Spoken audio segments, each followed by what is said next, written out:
Have you ever noticed that every time you make a mistake at the piano, your hands automatically jump back to the beginning and start the piece over? Even if that mistake happens like halfway through a piece? Why is that? It's really not a discipline problem. It's usually just a habit that has formed, and a lot of times that habit has formed because maybe no one has shown you there is actually a better way to do this. Most students practice from the beginning over and over because it feels comfortable. It seems like a logical thing to do. It feels safe. It feels familiar. So when something goes wrong later, your hands have this natural tendency to want to jump back to what feels secure, and this starts to create a predictable pattern. Strong starts, weak middles, and unreliable endings. The beginning keeps getting stronger, while the middle and the ending just never really seem to catch up. You're not practicing the piece evenly, you're practicing the piece first part, or you're practicing the first part of the piece disproportionately more than everything else.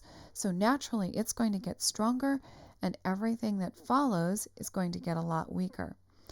In fact, this is something I see quite frequently in my teaching, and most students don't really realize they're doing anything wrong.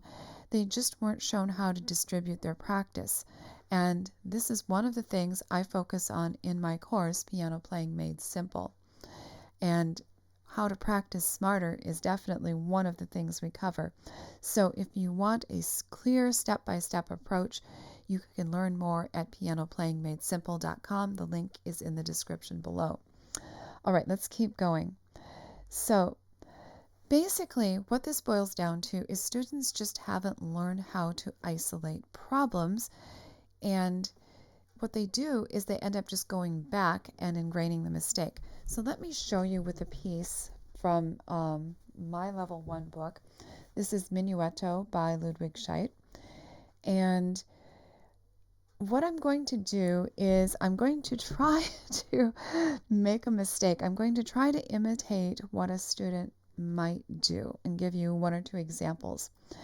So what happens, let's see, if I look at this first line, I'll maybe take a shorter example. I'm going to purposely try to make a mistake about the fourth measure in.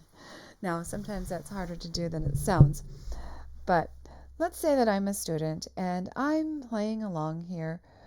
1, 2, 3, 1, 2, 3, 1, 2, 3, 1. Oh, that sounds kind of different. Well, I'll just go back to the beginning. 1, 2, 3, 1, 2, 1, 2, 3, 1. Oh, something's still weird there. I'm going to keep going back to the beginning. What I'm doing, you notice how I'm getting pretty good at those first 2 or even 3 measures, but the minute I get to measure 4, I hear something that's maybe a little different, but I don't stop to figure out what it is. What I should be doing is I should be playing this in measure 2, but this in measure 4. Sounds different from. It's a subtle difference, and the longer you're playing, the more likely you are to notice that. But the point is, if I just keep going back to the beginning each time, all I'm doing is I'm getting better at these 3 measures for one thing, and I'm also continuing to reinforce the wrong notes down here. That's kind of the problem.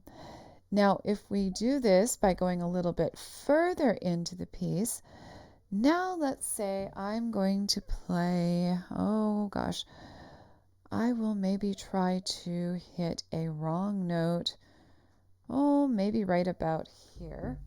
So let me start from the beginning, and we'll try this. 1, 2, 3, 2, 3, 1, 2, 1, 2, 3, 1, 2, 1, 2, 3, 1, 2.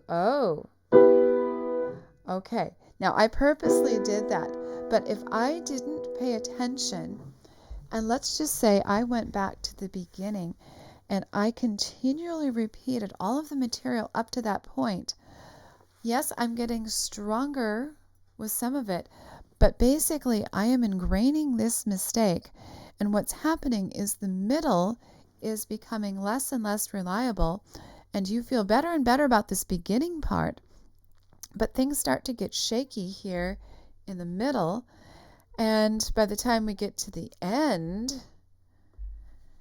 who knows? It may or may not hold together at all. So really, it's kind of a way of slowing down your practice. What we'd rather do, bring this back, whoops, I think this has jumped over onto another page, sorry.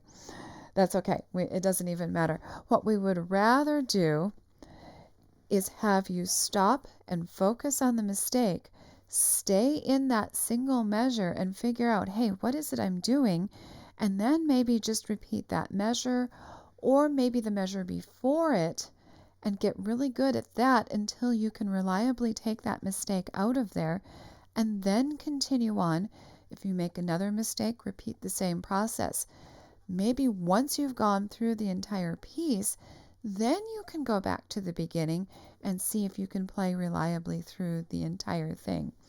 The main thing is when you hear a mistake or you notice it, pause. Don't completely restart. Just go back a few notes, even maybe in just one hand. Really what's important here is ask yourself, hey, what caused this? Is it something that's not clear in the fingerings? Is the hand position off? Am I questioning the rhythm? Am I reading a note wrong? Am I moving too fast? I have another video about how to do slow practice. So fix one thing, then repeat just that small section. What this does is make the entire piece strong. The middle is strong, the end is going to become reliable, and then the beginning, middle, and end will all feel like they are equally strong and they belong together. So if you're always feeling pulled back to the beginning, it's usually not because you're careless, it's just because the beginning is either over-practiced or you haven't learned how to isolate various mistakes. So when you learn to stop, zoom in, and fix the problems as they actually happen, your pieces are going to start sounding stronger from start to finish, and you'll be a lot happier with your practice results.